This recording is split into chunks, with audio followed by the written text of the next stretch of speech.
You'd have to do roughly 250,000 crunches to burn 1 single pound of fat. 250,000. And here's the worst part. Even if you did them, your body still wouldn't take that fat from your stomach. So if your plan to lose your gut is ab workouts, we need to talk. Here's the honest truth about what actually burns belly fat. By the end of this video, you'll know exactly what actually burns belly fat. No magic, no gimmicks, no fat burner pill.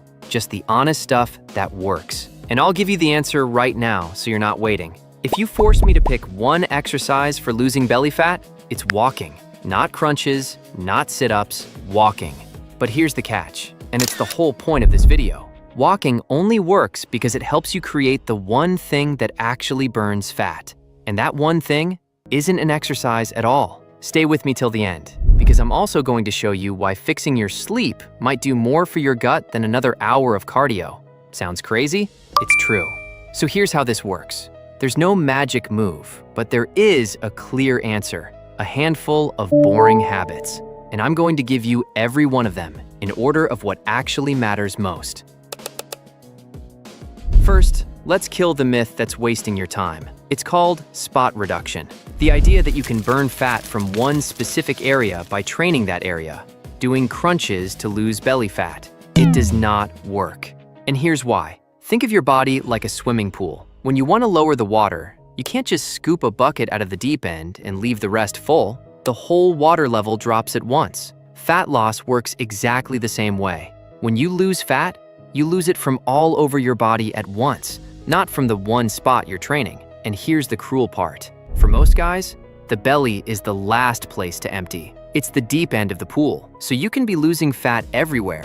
Your face, your arms, your chest, and your stomach is still hanging on because it goes last. So those crunches, they're not burning the fat sitting on top of your abs. They're just building the muscle underneath it. You could have the strongest abs in the world and never see them because they're hidden under a layer that crunches can't touch. So if crunches are out, does that mean exercise is useless for losing your gut?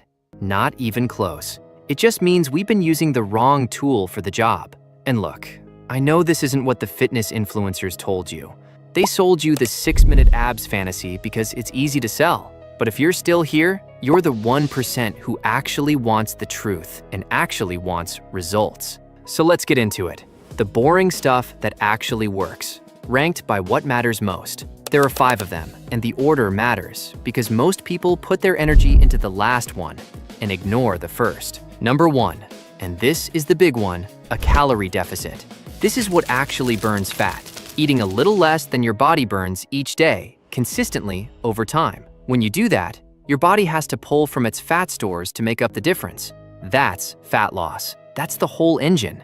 And here's the honest truth that nobody selling you a workout wants to admit. Your diet is where belly fat is won or lost. You cannot out-train a bad diet. You could do the perfect workout every day and still not lose a pound if you're eating more than you burn. Now, a deficit does not mean starving yourself. Please don't. Crash diets backfire. You lose muscle, your energy tanks, and you rebound right back. What works is a small, sustainable gap you can actually hold for months. Eat mostly whole foods, get enough protein so you stay full and keep your muscle, and eat slightly less than you burn. That's it. Boring, but it's what works. And if you want the simplest possible place to start, don't count anything yet. Just cut one snack, drop one sugary drink, and put a real source of protein in every meal. That alone nudges you into a small deficit without making you miserable. And a deficit you can actually live with beats a strict one you quit in a week. Number 2, walking. The answer I gave you at the start. And I know, it sounds way too simple to matter. But walking might be the single most underrated fat loss tool there is, and it's the one exercise I'd pick above all others. Here's why it beats almost everything else, and why it ties straight back to that deficit. It burns real calories to help build the deficit, it's easy to recover from, it doesn't leave you starving like hard cardio can, and you can do it every single day without burning out. That last part is the key. The best fat loss activity is the one you can actually keep doing. Walking creates the deficit without destroying your recovery. A daily walk, plus just moving more through your day, taking the stairs, standing up more, parking further away, adds up to a huge number of calories burned over a week. Way more than people think. That's why it's the closest thing to a cheat code in this whole video. Here's your simple target. Start with 30 minutes a day, or aim for somewhere around 8 to 10,000 steps. If you're already hitting that, add some incline, walk up hills or bump the treadmill up, or add a second short walk after a meal. That's it. Walk daily, and you've got the engine of your fat loss running. Number 3, strength training. Now, this one doesn't burn a massive number of calories during the workout itself, but it does something more important. It builds and protects your muscle. Here's why that matters for your belly. When you lose weight without lifting, you lose fat and muscle, and you end up smaller, but still soft, skinny fat. When you lift while you lose fat, you keep your muscle, which keeps your metabolism up, and means that when the fat finally comes off, what's underneath looks tight and lean, instead of flat and soft. You don't need anything fancy. The big compound movements, squats, presses, rows, any kind of full body lifting give you the most return because they work the most muscle at once. A few sessions a week is plenty. Number 4, and this is the one I promised you at the start, sleep. This is the boring habit that might do more for your gut than another hour in the gym. Here's how it works. When you don't sleep enough, fat loss gets harder across the board. Your hunger goes up, your cravings get worse, your stress rises, and sticking to a deficit becomes much harder than it should be. You end up eating more without even realizing it, and fighting your own body the whole way. So a guy who's grinding hard in the gym but sleeping 5 hours a night is working against himself. He's hungrier, he's more stressed, and the deficit he's trying to maintain keeps slipping. Fix the sleep, and suddenly the deficit gets easier, the cravings calm down, and your body stops fighting you. It's not magic, it's just the foundation everything else sits on. Number 5, high-intensity interval training, HIIT. Short bursts of all-out effort, things like sprints, kettlebell swings, or bike intervals, with short rests in between. Now, HIIT is genuinely useful. It burns good calories in a short amount of time, so it's efficient if you're busy. But I'm going to be honest with you the way the influencers won't. It's oversold. You've heard about the afterburn, where you keep burning calories for hours after. That's real, but it's small. A modest bonus, not a furnace. And because it's so demanding, you can't do it every day. You'd burn out or get hurt. So treat HIIT as one tool in the box. 2 or 3 times a week if you enjoy it. Not the magic answer. The walking and the diet are doing the real work. So let's put all 5 together into something you can actually run. Eat in a small, sustainable deficit, mostly whole foods, protein with every meal. Walk every day, and just move more in general. Lift a few times a week to keep your muscle.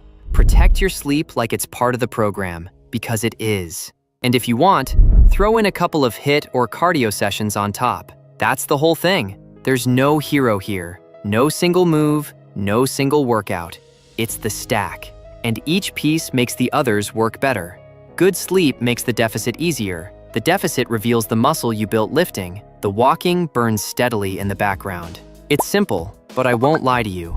It's not easy and it's not fast. This is months of consistency, not a 2-week fix, but it's the only thing that actually works.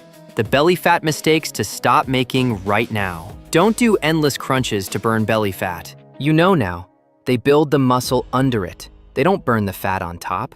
Don't chase a magic exercise or a fat burner supplement. There isn't one. If there were, none of us would have a gut. Don't crash diet. Starving yourself loses muscle and rebounds every time. A small, sustainable deficit beats a crash diet in every single way that matters. Don't ignore your sleep and your stress. They're the silent fat loss killers, and almost nobody takes them seriously. And don't lose patience. Your belly comes off last. For almost everyone, that's not you failing. That's just how the body works. Keep going. And the honest timeline? This is a months-long process, not a weeks-long one. Anybody promising you a flat stomach in 7 days is selling you something. The boring way is the only way that lasts. So here's the whole truth in one breath. There's no magic exercise for belly fat. You can't spot reduce, and your belly comes off last. A small, sustainable calorie deficit does most of the work. Walking and daily movement burn steady calories you can actually keep up. Strength training keeps you lean instead of skinny fat. Sleep controls your hunger and your stress, so it quietly runs the whole thing. And HIIT is just one tool, not the answer. Crunches don't burn the fat. They only build what's hiding underneath it. And look, most guys think the secret to losing belly fat is finding the right ab exercise. Not even close.